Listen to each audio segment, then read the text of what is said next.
Guys അപ്പോ ticket ഒക്കെ എടുത്ത് നേരെ അകത്തോട്ട്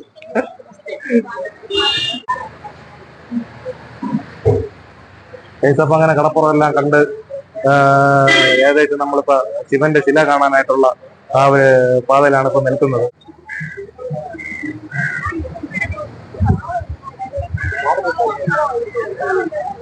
ഇത്രയും ആ ശിലയുടെ അടുത്താണ് പോകാറുണ്ട്, പക്ഷെ നമ്മൾ അവസാനമാണ് പോകുന്നത്.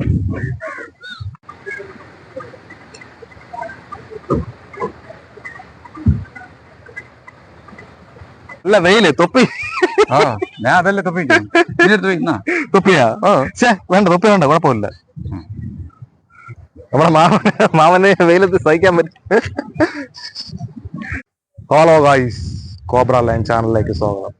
ഗൈസ് അപ്പോൾ ഞാനിപ്പോ നിൽക്കുന്നത് നമ്മുടെ ആഴിമല ശിവക്ഷേത്രത്തിനടുത്താണേ. അപ്പോൾ നേരെ വളവള നിലയ്ക്കുന്നില്ല, ബാക്കി വിശേഷങ്ങളെല്ലാം സൈറ്റിൽ പോയിട്ട് കാമോ.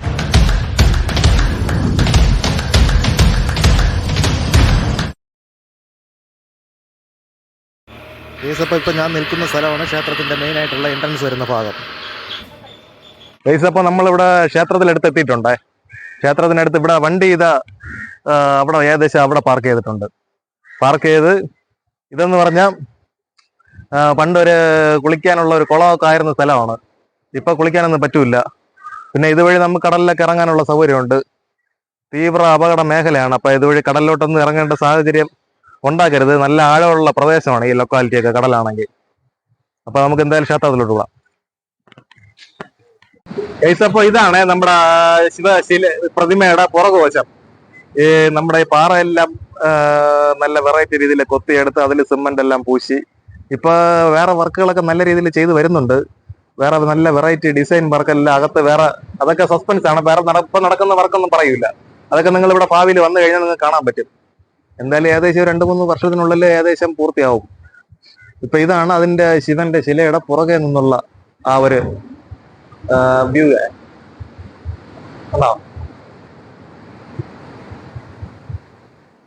എന്തായാലും കൊള്ളാം, അടിപൊളി.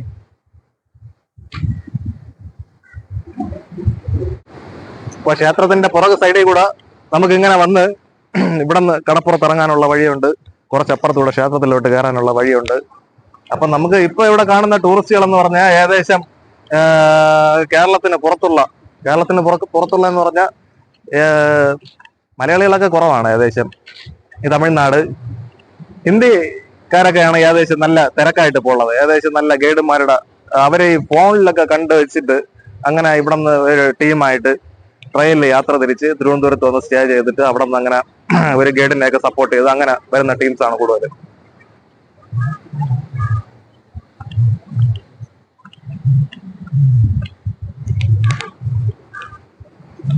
എന്തായാലും കൊള്ളാം. കേരളത്തിൽ തന്നെ ഇത്രയും സൂപ്പറായിട്ടുള്ള സ്ഥലം വേറെ കാണൂല. നിങ്ങൾ കാണുമ്പോൾ തന്നെ വിചാരിക്കും ഇതൊക്കെ ഏതെങ്കിലും കർണാടകയിലോ ആന്ധ്രയിലോ അല്ലെങ്കിൽ വേറെ ഏതെങ്കിലും സ്റ്റേറ്റിലാണെന്ന് തന്നെ വിചാരിക്കും. കാണുമ്പോൾ തന്നെ നമുക്കറിയാൻ പറ്റും. സൂപ്പർ എന്ന് പറഞ്ഞാൽ നമുക്ക് ഈ പ്രകൃതി സൗന്ദര്യം ആസ്വദിക്കാൻ പറ്റിയ സൂപ്പർ സ്ഥലമാണ്. ഇപ്പോഴൊക്കെ ഉച്ച സമയത്തൊക്കെ വന്നു കഴിഞ്ഞാൽ ഇപ്പോഴത്തെ ചൂടിന്റെ കാലാവസ്ഥ തന്നെ നല്ല രീതിയിൽ വെന്തുരുകി പോകും. അത്രയ്ക്കുള്ള നല്ല ചൂടാണ്. കടപ്പുറമൊക്കെ എന്ന് പറഞ്ഞാൽ നല്ല ആളി കത്തുന്ന ചൂടാണ്. എന്നാലും നല്ല ഈ വെയിലിനെയും വക വയ്ക്കാതെ തന്നെ നല്ല തിരക്കുണ്ട് ഇപ്പൊ അവിടെ.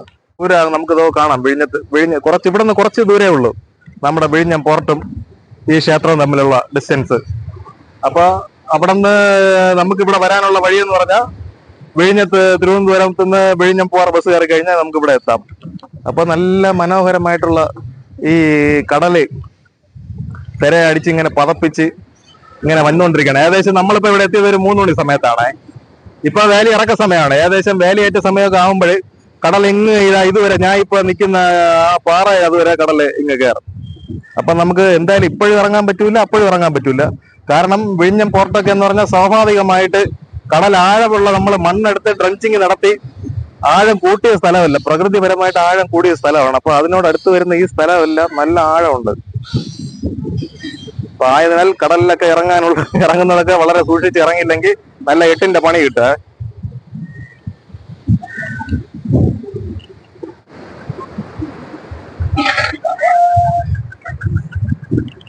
തിരക്കിന്റെ അങ്ങേയറ്റമാണ്, നല്ല തിരക്കുണ്ട്.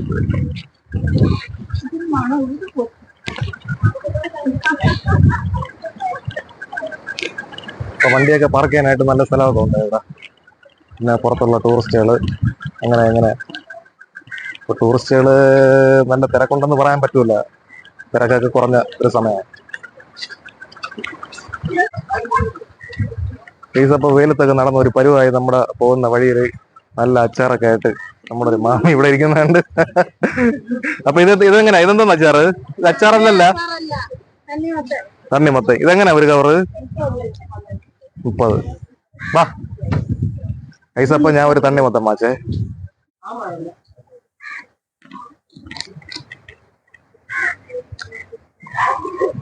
കൈസപ്പോ തണ്ണിമത്തം കഴിച്ചിട്ട് ദാഹമൊന്നും തീർന്നില്ല.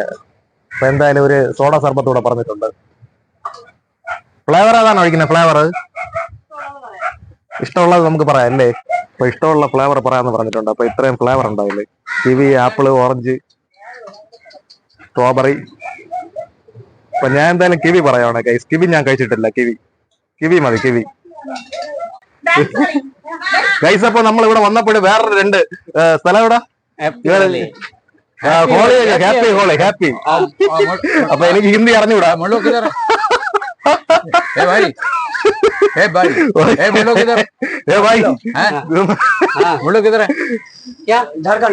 ജാർഖണ്ഡ്. അപ്പൊ ഇവരുടെ സ്ഥലം ജാർഖണ്ഡ് ആണെന്നാണ് പറയുന്നത്. ഹോളി ഇന്ന് ഹാപ്പി ഹോളി, ഹാപ്പി ഹോളി. ഒന്നിട്ടോട്. ഓക്കെ. കൈസപ്പ കണ്ടതിൽ വളരെ സന്തോഷം. ഹാപ്പി. मलयाली, हिंदी मालूम नहीं मालूम हिंदी। मेरा सबका जितना भी बेच का है सब ऊपर है, बहुत आदमी है। अभी आएगा नीचे ही सब। मेरे को हिंदी आता है। साथी जो है ऊपर है अभी, अब बहुत है। मेरे को हिंदी आते है। തന്നെ ഞാൻ മലയാളി. മലയാളം അറിയില്ലേ? കുറച്ച് അറിയാം. 10 സാൽസേ ഉണ്ട്. എന്താ ജോലി ചെയ്യണ? ജാസ്തി ഉണ്ട്. അത് ശരി. ശരി, വെള്ളം കുടിക്കുന്ന ഐസപ്പോ ഉള്ളതാവ്. നേരത്തെ തണ്ണിമത്തം കഴിച്ചിട്ട് ഉള്ളതാവൊന്നും കഴിഞ്ഞില്ല. അപ്പൊ ഒരു നമ്മളെ കിവി വെച്ച ഒരു കൊള്ളാം. കിവി നല്ല ടേസ്റ്റാ. പാപി ചെല്ലണം പാതാളം എന്ന് പറയും പോലെ ഇവിടെ വന്നപ്പോൾ കുറച്ച് നമ്മുടെ ഇവിടെ ജാർഖണ്ഡ്, ബംഗാളി എന്ന് പറയാൻ പറ്റൂല, ബംഗാളി ആസാം ഒന്നുമല്ല, ഇവിടെ കുറച്ച് ജാർഖണ്ഡ് ഒരു ഏകദേശം ഒരു 10-60 പേര് വരും. ഈ ലൊക്കാലിറ്റിയിൽ തന്നെ ജോലിയും കാര്യങ്ങളൊക്കെ ആയിട്ട് അവര് താമസിക്കുന്നുണ്ട്. അപ്പൊ അവര് ഇപ്പൊ ഹാപ്പി ഹോളി എന്ന് പറഞ്ഞ് ഇപ്പൊ ഹോളി ആഘോഷമാണെന്ന് എനിക്ക് അറിഞ്ഞുകൂടാ. കണ്ടപാടെ അവര് നമ്മളിപ്പോ ഇങ്ങനെ വീഡിയോ എടുത്തോണ്ടിരിക്കുകയാണല്ല. അപ്പൊ അവര് കെട്ടിപ്പിടിച്ച് നെറ്റിയില് കുറിയിട്ട് അപ്പൊ ദേഹത്തും കുറച്ച് ഇതൊക്കെ ആയി. എന്നാലും കുഴപ്പമില്ല, ഒരു സന്തോഷം. അപ്പൊ എന്തായാലും ഹാപ്പി ഹോളി. അപ്പൊ നമ്മൾ എന്തായാലും വെള്ളമൊക്കെ കുടിച്ച് ഇപ്പൊ നിൽക്കുന്നതെന്ന് പറഞ്ഞാൽ ക്ഷേത്രത്തിന്റെ വേറെ ഈ കടപ്പുറം വരുന്ന ഒരു സൈഡിലാണ്. ഈ കടപ്പുറം വരുന്ന സൈഡിലെന്ന് പറഞ്ഞാൽ ഒരു സൈഡ് നോക്കുമ്പോൾ നമുക്ക് ഈ ഈ വെള്ളം കാണണമെന്ന് പറഞ്ഞാൽ ഇത് വലിയ വലിയ തിരകൾ വരുമ്പോൾ അടിച്ചു കയറുന്ന വെള്ളം ഇവിടെ കെട്ടി നിന്ന് അങ്ങനെ പരന്നങ്ങനെ കിടക്കുകയാണ്. കെട്ടി അങ്ങനെ പരന്ന് കിടക്കുകയാണ്. ഇതിനി അടുത്ത പിന്നെ ഈ സീസൺ കഴിയുമ്പോൾ, സീസൺ എന്ന് പറഞ്ഞാൽ ഇപ്പൊ വേലി ഇറക്കമാണ്. വേലിയുടെ സമയമാകുമ്പോൾ കടലൊക്കെ ഇവിടെ വന്ന് കയറുമെന്നാണ് പറയുന്നത് അവര്. ക്ഷേത്രത്തിന്റെ ഒരു സംരക്ഷണ ഭിത്തിയാണ് ക്ഷേത്രത്തിന്റെ ഒരു സൈഡിലുള്ള.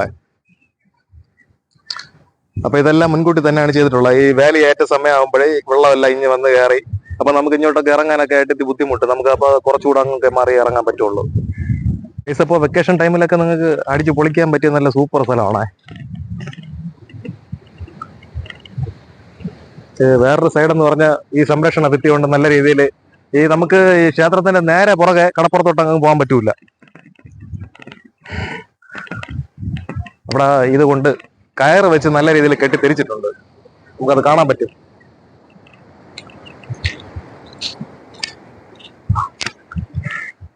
വരി പാടാ, ബുദ്ധിമുട്ടാ നടക്കായി.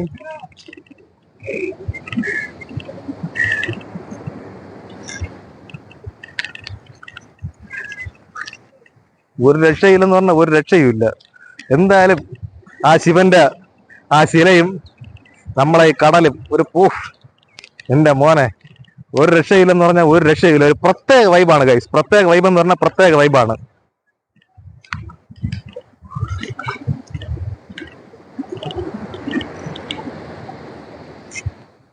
തിരയൊക്കെ അടിച്ച്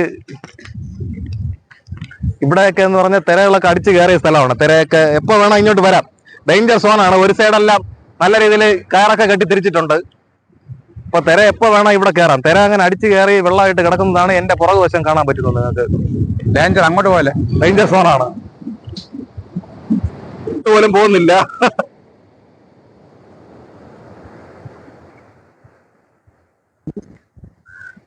ഇത് അങ്ങ് അടുത്ത് പോകുന്നില്ല. ഏകദേശം കുറച്ചൊരു 100 മീറ്റർ മാറിയാണ് ഇരിക്കുന്നത്. ഇത് കണ്ടല്ല, വന്നു കഴിഞ്ഞാൽ 8ന്റെ പണി കിട്ടും. ഒരു കാരണവശാലും പോവല്ലേ. നല്ല വെയില്. തൊപ്പി ഞാൻ അതല്ലേ തൊപ്പിയാ? വേണ്ട, തൊപ്പി വേണ്ട, കുഴപ്പമില്ല. നമ്മുടെ മാമനെ വെയിലത്ത് സഹിക്കാൻ പറ്റും. നമുക്ക് മനസ്സിന് കുളിർമ നൽകുന്ന നല്ലൊരു അന്തരീക്ഷമുണ്ട് ഇവിടെ എന്തായാലും. പിന്നെ റിസോർട്ടുകളാണെങ്കിലും അങ്ങനെ ഇങ്ങനെ നമുക്ക്. പക്ഷേ ഈ നല്ല നട്ടുച്ച ഇപ്പൊ ചൂട് കൂടി നിൽക്കുന്ന സമയമാണ് ഇപ്പോഴേ. എന്ന് പറഞ്ഞാൽ ഏകദേശം 37-38 ഡിഗ്രി സെൽഷ്യസ് വരെ ചൂടുണ്ട്. എന്നാൽ ഇവിടെ വരുമ്പോഴും നമുക്ക് ആ ചൂട് ഏൽക്കുന്നില്ല. കാരണം നല്ല തണുത്ത കാറ്റ് ഈ കടപ്പുറത്തുനിന്ന് അടിച്ചു കയറുന്നുണ്ട്. ഒരു സൈഡ് ആണെങ്കിൽ പിന്നെ നമ്മളെ കടപ്പുറത്തുനിന്ന് തന്നെ അടിച്ച് കയറിയ വെള്ളം ഒരു സൈഡ് അങ്ങനെ കെട്ടി കിടക്കുകയാണ്. ഏകദേശം കായലിന്റെ അതേ ഒരു ഭീതി തന്നെ. നമ്മൾ പെട്ടെന്ന് അറിഞ്ഞുകൂടാത്തവർ കണ്ടാൽ വിചാരിക്കും ഇത് ഏതെങ്കിലും ആറാ തോടാ ഒഴുകി വന്ന് നടുക്ക് പൊഴി പോലെ സൈഡിൽ കെട്ടി കിടക്കുകയാണ്. അങ്ങനെ എന്തെങ്കിലുമൊക്കെ വിചാരിക്കുള്ളൂ. എന്തായാലും കൊള്ളാം, സൂപ്പർ സ്ഥലം. നമ്മൾ ദൂരെ നിന്നൊക്കെ എന്തായാലും വരുന്നവര് 1-2 ദിവസം സ്റ്റേ ചെയ്ത് വേണം നമ്മൾ ഇവിടുത്തെ സ്ഥലങ്ങളൊക്കെ വീക്ഷിക്കാൻ. കാരണം ഇപ്പൊ നമുക്കിപ്പോ തിരുവനന്തപുരം ജില്ലയിൽ തന്നെ ഇഷ്ടംമാതിരി സ്ഥലങ്ങളുണ്ട് വെറൈറ്റി ആയിട്ട് നമുക്ക് കാണാനായിട്ട്. അപ്പൊ ആഴിമല മാത്രമായിട്ട് പ്ലാൻ ചെയ്ത് തരല്ലോ. ലോകത്തിലെ ഏറ്റവും വലിയ ശിവലിംഗം ആഴിമല എന്ന് പറയുന്ന കേരളത്തിലെ ഏറ്റവും വലിയ ശിവന്റെ ശില. പിന്നെ അങ്ങനെ തൊട്ടടുത്ത് വെഴിഞ്ഞം, കോവളം, ശംഖുമുഖം, വേളി, തുമ്പ, അങ്ങനെ ഇങ്ങനെ ഒരുപാട്. കുറച്ചപ്പുറത്ത് പൂവാറ്.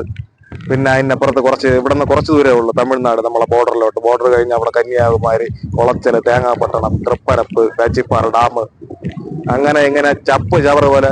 തിരുവനന്തപുരത്ത് ഞാൻ കുറച്ച് സ്ഥലങ്ങളെ പറഞ്ഞല്ലോ. തിരുവനന്തപുരത്ത് ഇല്ലാത്ത സ്ഥലങ്ങളില്ല. അപ്പൊ എന്തായാലും നമ്മളിവിടെ കടപ്പുറത്ത് വന്നിട്ട് വേറെ ഒന്നുമില്ല. കുറച്ച് മതന്മാരൊക്കെ ഡ്രസ്സൊന്നും ഇല്ലാതെ കിടക്കുന്നുണ്ട്. അപ്പൊ അവരെ നമ്മൾ ഷൂട്ട് ചെയ്യുന്നില്ല. അപ്പൊ നമ്മൾ നേരെ ഇനി ക്ഷേത്രത്തിലോട്ട്.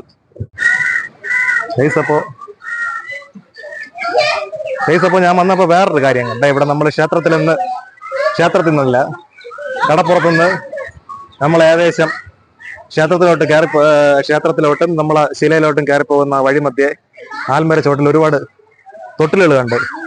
അപ്പൊ നമുക്ക് ആ തൊട്ടിലിനെ കുറിച്ച് ഞാൻ കൊണ്ടുവന്ന എന്റെ മാമന്റെ കൂടെ അങ്ങ് ചോദിച്ചു നോക്കാം. എനിക്ക് അങ്ങനെ അതിനെക്കുറിച്ച് അങ്ങനെ പറയാനായിട്ട് അറിഞ്ഞൂടാ. അപ്പൊ നമുക്ക് മാമന്റെ കൂടെ ചോദിക്കാം. നമ്മുടെ ഈ തൊട്ടിലിനെ കുറിച്ച് എന്താണ്, ഇതിനെ കെട്ടിയിരിക്കുന്നത് എന്താണ്, നമുക്ക് ഇവിടുത്തെ പ്രതിഷ്ഠ, ഇതിനെ കുറിച്ച് ഇപ്പൊ ഇവിടെ എന്താണെന്ന് കറക്റ്റ് ആയിട്ട് നമ്മളെ പ്രേക്ഷകർക്കൊന്ന് വിശദീകരിച്ചു കൊടുക്കണം. ഇതേ നമ്മള് ഈ കല്യാണം കഴിഞ്ഞ് വർഷങ്ങളോളം, ഒരു 5-6 വർഷങ്ങൾ കഴിഞ്ഞ് പിള്ളേരില്ലായിരിക്കുമ്പം അതൊരു ബുദ്ധിമുട്ടായി. ഇങ്ങനെ ഇവിടെ വരുന്ന പാർട്ടികൾ ഇവിടെ വന്ന് നേർന്നു പോകും. അപ്പോഴേ ഗർഭിണിയായി പിള്ളേരൊക്കെ ആയി വരുമ്പോൾ അവർ ആ നേർച്ചയായിട്ട് ഈ തൊട്ടിൽ ഇവിടെ കൊണ്ട് കെട്ടും. തൊട്ടിൽ കൊടുക്കാമെന്നുള്ള ഇതിലാണ് അവർ നേർച്ചയായിട്ട് പോകുന്നത്. അത് തിരിച്ച് കാര്യം നടക്കുമ്പോൾ അത് ഇവിടെ കൊണ്ടുവന്ന് തിരിച്ചു കൊടുക്കുന്നതാണ്. തൊട്ടിലായിട്ട് ദേവിക്ക് സമർപ്പിക്കുന്നതാണ് ഈ കാണുന്നതെല്ലാം. അപ്പൊ നമ്മളിപ്പോ ക്ഷേത്രത്തിന്റെ ഫ്രണ്ടിലാണ് നിൽക്കുന്നത്. നമ്മുടെ ക്ഷേത്രത്തിന്റെ ആ ഭംഗി എന്ന് പറയുന്നത് കഴിഞ്ഞാൽ നമ്മുടെ തമിഴ്നാട് നല്ലൊരു ഗ്രാമീണ സ്റ്റൈലിലാണ് ഈ ക്ഷേത്രത്തിന്റെ ആ ഒരു ഡിസൈൻ എന്നൊക്കെ പറയുന്നത്.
ഗൈസ് അങ്ങനെ കടപ്പുറം എല്ലാം കണ്ട് ഏകദേശം നമ്മളിപ്പോ ശിവന്റെ ശില കാണാനായിട്ടുള്ള ആ ഒരു പാതയിലാണ് ഇപ്പൊ നിൽക്കുന്നത്. നമുക്ക് ഇവിടെ നട തുറക്കുന്ന സമയത്തല്ലാതെ നമ്മൾ വന്നു കഴിഞ്ഞാൽ നമുക്കിവിടെ ടിക്കറ്റ് ഉണ്ട്. ടിക്കറ്റ് എന്ന് പറഞ്ഞാൽ ഏകദേശം ഒരു 20 രൂപയാണ് ഒരാളുടെ ടിക്കറ്റ്. രാവിലെ 9 മണി വരെയും വൈകുന്നേരം 5:30 ശേഷവും നമുക്ക് ക്ഷേത്ര നട തുറന്നിരിക്കുന്ന സമയത്ത് നമുക്ക് ടിക്കറ്റ് എടുക്കണ്ട, ഫ്രീ ആണ്. പക്ഷെ നട അടയ്ക്കുന്ന സമയത്ത് നമുക്കിവിടെ ശിവന്റെ ശില കാണണമെങ്കിൽ നമുക്ക് ടിക്കറ്റ് എടുത്താലേ അകത്ത് കയറാൻ പറ്റുള്ളൂ. അപ്പൊ എന്തായാലും നമുക്ക് അകത്തോട്ട് പോകും. ബ്രോ എന്ത് ടിക്കറ്റ് എടു. അപ്പൊ ബ്രോ നമ്മുടെ ബ്രോ 2 നമുക്ക് പാസ്. നമുക്ക് ബ്രോ നട തുറക്കുന്ന സമയത്തല്ലേ നമുക്ക് ടിക്കറ്റ് എടുക്കാതെ കയറാം അല്ലേ? 5 മണിക്ക് ശേഷം രാവിലെ 9 മണി വരെ 10:30 വരെ. അപ്പൊ ഗൈസ് ഇതാണ് നമ്മുടെ ഇവിടുത്തെ ടിക്കറ്റ്. ഗൈസ് അപ്പോ ടിക്കറ്റ് ഒക്കെ എടുത്ത് നേരെ അകത്തോട്ട്. വലിയ തിരക്കെന്ന് പറയാനായിട്ട് ഇനി അകത്ത് ഏകദേശം കണ്ട് തിരക്കെല്ലാം ഏകദേശം കടപ്പുറത്താണ് തിരക്ക്. എന്റെ മോനെ ഒരു രക്ഷയില്ലെന്ന് പറഞ്ഞ ഒരു രക്ഷയില്ല.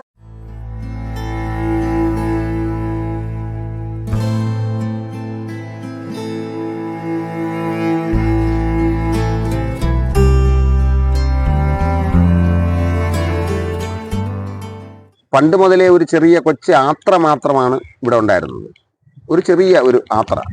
അത് കഴിഞ്ഞ് ആഴിമല എന്നറിയപ്പെടുന്നത് ഈ അടുത്ത കാലത്താണ്. ഒരു 15 വർഷങ്ങൾക്ക് 20 വർഷത്തിനും അടുത്ത് 20 വർഷം ആയില്ല ഈ നാമധേയം ഉണ്ടായിട്ട്. ആഴി എന്ന് പറയുന്നത് സമുദ്രം എന്നറിയപ്പെടുന്ന ഈ ആഴിമല ക്ഷേത്രം അതിനു മുമ്പ് ചെറിയ ക്ഷേത്രമായി, അത് പിന്നെ വലുതായി.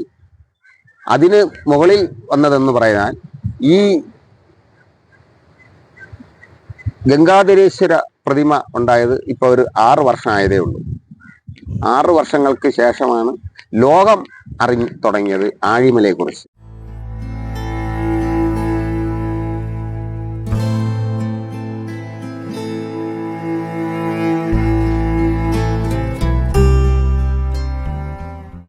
ലോകത്തിന്റെ ഏറ്റവും വലിയ കൊടുമുടിയിൽ നിൽക്കുന്ന ഒരു ഗംഗാധരേശ്വര പ്രതിമ കാണാൻ ഇന്ന് ലോകത്തുള്ള എല്ലാ ജനങ്ങളും ഇവിടെ എത്തിച്ചേരുകയാണ്. അത് കാണേണ്ട ഒരു കാഴ്ചയും ആണ്. അതിൻ്റെ 1500-2000 സ്ക്വയർ ഫീറ്റ് വരുന്ന ധ്യാന മണ്ഡപത്തിന്റെ വർക്ക് നടന്നുകൊണ്ടിരിക്കുകയാണ്. അത് എത്രയും പെട്ടെന്ന് തന്നെ അതിന്റെ ഉദ്ഘാടനം ഉണ്ടാവും. അപ്പൊ അതും കൂടെ ആയിക്കഴിഞ്ഞാൽ പിന്നെ ഇപ്പൊ കാണുന്ന തിരക്കൊന്നുമല്ല, അതിനേറെ തിരക്കുണ്ടാവും.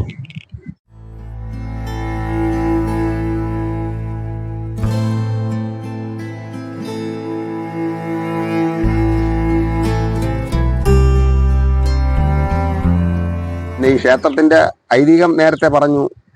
അത് ശ്രീനാരായണ ഗുരുദേവ പാദസ്പർശങ്ങളാലും പഞ്ചപാണ്ഡവരുടെ വനവാസത്തിൽ കൂടി അവർ ഇതുവഴി ഈ ക്ഷേത്രത്തിന് വഴി ഇങ്ങനെ പോകുകയായിരുന്നു അന്ന് അവരെ കാലഘട്ടത്തിൽ നൂറ്റാണ്ടുകൾക്ക് മുമ്പ്. അതും ഒരു ഐതിഹ്യമാണ്. പിന്നെ ക്ഷേത്രം വളർന്നത് ഇവിടുത്തെ നാട്ടുകാരുടെയും ഗൾഫിലെ സുഹൃത്തുക്കളുടെയും ലോകമെമ്പാടുമുള്ള ഓരോരുത്തരുടെയും പ്രയത്നമാണ് ഈ ക്ഷേത്രത്തിന്റെ ഉയർച്ചയും വളർച്ചയും എന്ന് ഞാൻ പറയാം. പിന്നെ ഇപ്പോഴും അത് കാത്തു സൂക്ഷിക്കുന്നത് ലോകമെമ്പാടുമുള്ള ജനങ്ങളുടെ ഒരു നല്ല ഒരു പ്രയത്നമെന്നാണ്.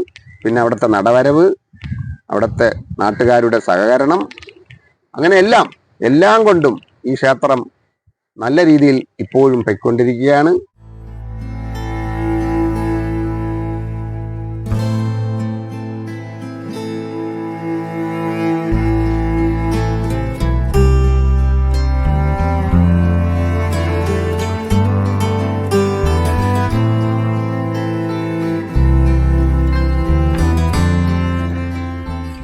ബഡ്ജറ്റിന്റെ ഒരു ലഭ്യതയുള്ളത് കൊണ്ടാണ് ഈ ഗംഗാധരേശ്വരന്റെ മുകളിലിരിക്കുന്ന ആ ഒരു ദേവിയുടെ തലയിന്ന് ജലം ഇങ്ങനെ പൊങ്ങുന്ന ഒരു ഇതൊക്കെ ആ രീതിയിലൊക്കെയാണ് ഇവിടെ പ്ലാൻ ചെയ്തിരുന്നത്.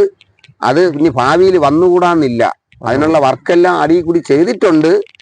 ആ വെള്ളം തിരിച്ച് കടലിലേക്ക് വീഴുന്ന ആ ഒരു നമ്മളെ കടലിൽ വെള്ളം പമ്പ് ചെയ്ത് ശിവന്റെ ജട വഴി അതുവഴി കടലിലോട്ട് പോകുന്ന ആ രീതിയിൽ ചെയ്തിട്ടുണ്ട്.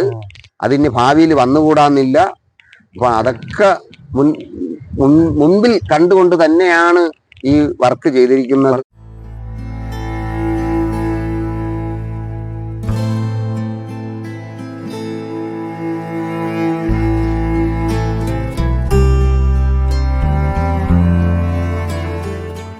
ുംകുടി എന്ന് പറയുന്ന ഐതിഹ്യം എന്ന് പറയുന്നത് പണ്ട് പുലികൾ ഉണ്ടായിരുന്ന ഒരു വനവാസ കേന്ദ്രമായിരുന്നു ഈ ഏരിയ.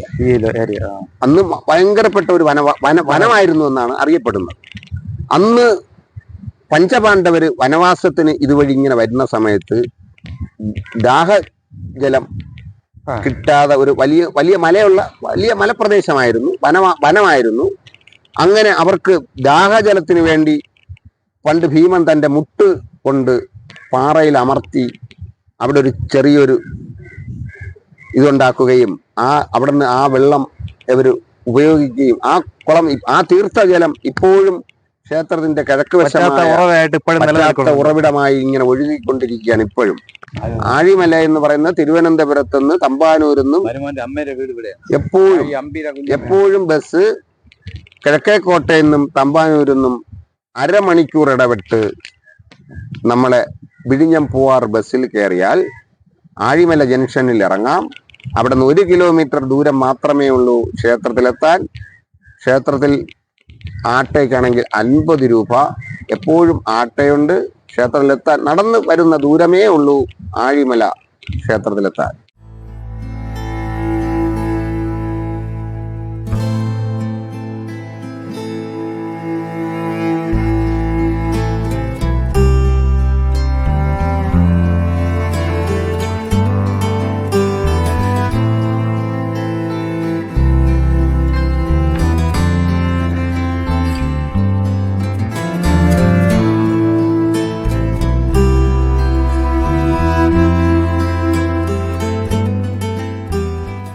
ഗൈസ്, അപ്പോൾ ഇത്രയും നമുക്ക് വിശേഷങ്ങളെല്ലാം പങ്കുവെച്ചത് നമ്മുടെ ഈ ക്ഷേത്രത്തിന്റെ പരിസരത്ത് തന്നെ ഉള്ള നമ്മളെ ബിനു എന്ന് പറഞ്ഞ ചേട്ടനാണ്.